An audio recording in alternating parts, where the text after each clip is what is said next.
Good day, guys. Welcome back to another video.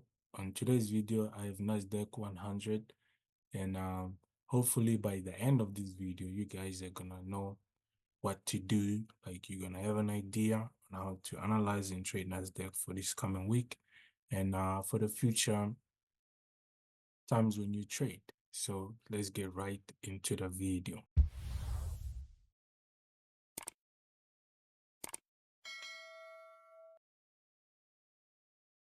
Right. So as always, my chart is clean. I'm on the 1 hour time frame. You know, I personally feel like when it comes to NASDAQ, or rather like the indices and the currency pairs, it's always good to start on the 1 hour time frame because well, especially if you are day trading, right? Unless if you want to swing trade, then maybe you can start with the 4 hour time frame or the daily time frame and all that stuff. But anyways, before we get started here, guys, I wanna tell you guys that we have a special for all our services, like from the mentorship and the signals. We have a promotion that is going on right now, so make sure that you check us out. You can, everything is here on the screen. Check us out, you guys. Don't miss out on this. Right. So, the first step that you wanna do is zoom out 3 to 4 times. 1, 2, 3, 4. Right, so the reason behind this is so that we can get an overall view of what is happening. But then at the same time, you don't want to go back into the past too much, all right? So hence I say 3 to 4 times, all right? So one thing that you want to do right here is, or the simple thing that you could do is, mark your lowest point and mark your highest point here. Okay, so this way it makes everything to be much more simple. Okay, so then this way you can be able to focus on this range.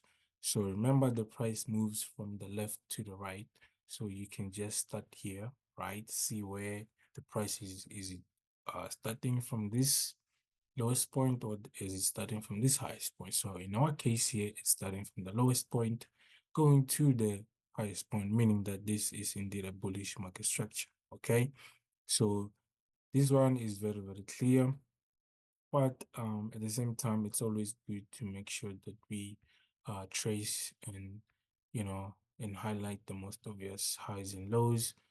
So from here you can do something like this.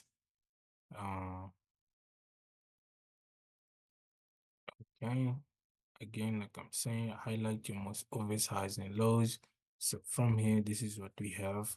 Okay, then now you can be able to focus, or rather, this is important for the next step, right? So after you identify the type of market structure here, which is bullish, then you can get into more detail and ask yourself these few questions, right?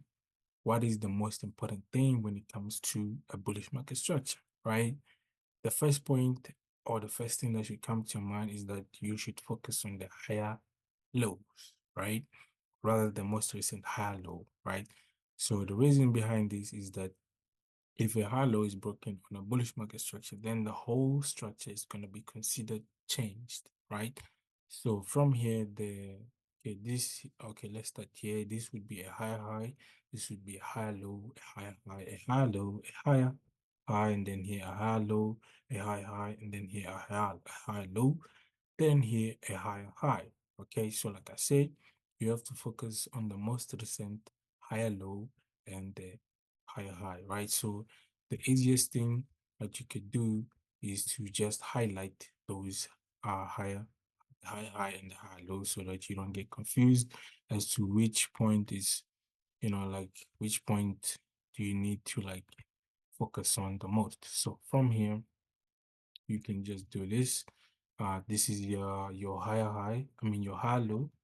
Then as I like to do it, I like to use the blue color. The blue color, it tells me, or rather it reminds me, that at this level, this is the most important level of this market structure. Okay, meaning what?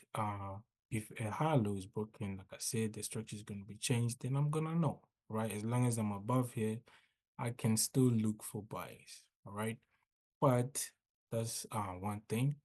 Then after you identify that, then you can focus on what's happening between this higher low and this higher high here. Or another point here is that you can use this higher low as an overall TP. Like for example, if you happen to take a few sales from there, you could come all the way here. This would be your overall TP. Or if you take some buys, this higher high here would be your overall TP area. Okay, I hope that is very clear. Then here, the next step is to just basically analyze what's inside this higher low and this higher high. Then if you want, you can trace this market here, and then you do basically like we did on the other side, highlighting the most obvious highs and lows and all that stuff. Okay, so here you can just make this a slightly different color. Then the approach is the same thing. Since this is also a bullish market structure, from by the red one here, you can look to highlight the most recent higher low, obviously, which would be somewhere here. Okay, which would be somewhere around about there. Okay, then you know where to actually focus on as it is. All right. So if I could just explain here, so if you're trading this like last week, see, this would have been a perfect point for you to actually catch your buys. As you can see here, you would have taken this beautiful buy, got this trade, and actually went all the way above here. So actually in the VIP last week, if I'm correct, we didn't actually trade NASDAQ that much. The part where I remember, I think maybe somewhere here, we might have caught a buy here. And then I don't remember that much. We didn't trade NASDAQ that much last week. So yeah, but hopefully this week we're gonna have some beautiful setups. And me personally, I was not like really on the charts that much. So yeah, but then you can believe that we actually got a few trades on some currency pairs and also gold. So anyways, here, where was I? Right, the inside structure, right? So here, the one thing you want to do, yeah, like I was saying, you can highlight this, then here you can know. So now, remember what I said. Now if you happen to take a sell from here, you can have TP1, TP2 here. Okay, so that's one point. Then obviously now here you can look to add some sort of like support resistance here. Obviously, you can see that there's some kind of movements here, or rather rejections or whatnot. So the best place you can put it, as I see personally, would be somewhere here. Okay, the price rejected here, and from here it looks like it might be rejecting here, or maybe not. Or you can put your support and resistance at this level here. It doesn't really matter whether you use this one or this one. Is more of the same actually. Okay, you guys. Or you can also use or add your trend lines, right? Which it should be somewhat around about here. You can start here or you can use it here. Remember, when it comes to drawing your trend lines, you guys, you just need the first touch and a second touch point. Then you can extend your trend lines. Then from here, I think for now I can just maybe remove this one, all right, so that everything can make sense a little bit. Let me just remove those ones. First touch, second touch here, then you extend. Then from the look of things, the trend line here was also respected. The market rejected here and it also rejected here. And then if you further just extend your trend line here, okay, then it looks like one of those breakout retest scenarios, okay. Although I don't use that much, but I just want you guys to actually see what I'm talking about here. Then here, as you can see, we also have something first touch, second touch. Then right there, if like you extend, and then we have something like this, right? So this is a very, very simple approach. Hopefully this week we're gonna have some beautiful movements on the chart. And then okay, since this is a bullish market structure, right? The best thing you can do, you guys, is look for buys. Okay. I'm urging you look for buys.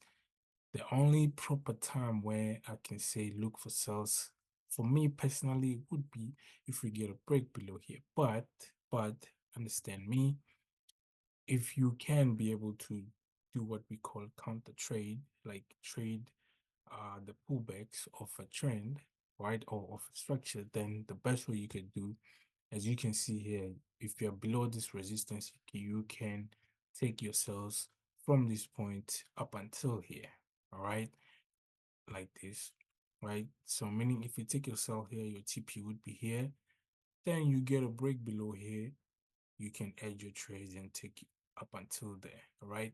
And then the way that you're doing here, you're doing what we call counter trading, all right?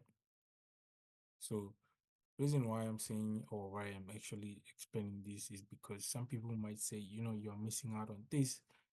I know, right? But it's just this way it requires you to be more focused. Like you have to know what you're doing, right? So hence I'm saying, for if you are still at that beginner level or you don't have that much confidence, just for you to take your sales, just wait until the market comes and breaks below here, and then just look for buys only, all right? The best way you can look for your buys, if I can just change this, if the price goes back into something like this. Okay, let me just show you here. Remember here we have this. Okay, remember this, don't get lost. We have this,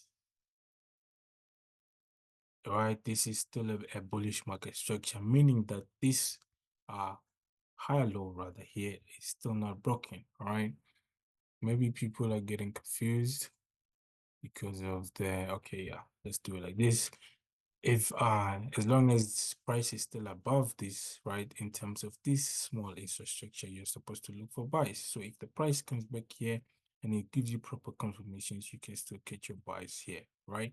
So then just imagine if because I know a lot of people do this, if you're holding your sales, you think that no, my overall TP is here, and then when the price gets here, you don't even close your trades, or rather some of your trades, you still hold your trades, waiting, thinking that the market is going to come here. And then the next thing that happens, the market reverses all the way here, you still have your trades, then you end up making a loss. All right.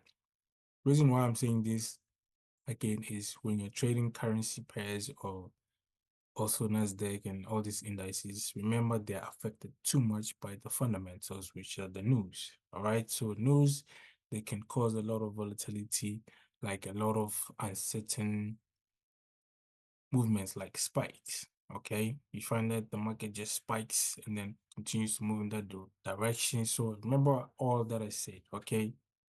Follow your trend and trade nicely. And as a reminder, we do have a promotion going on. So if you want a mentorship or signals, make sure you check us out. And then, guys, this is it from me. I'm not gonna, I've talked about everything here. Just make sure you like and share this video. Make sure you comment. I'll see you on another video.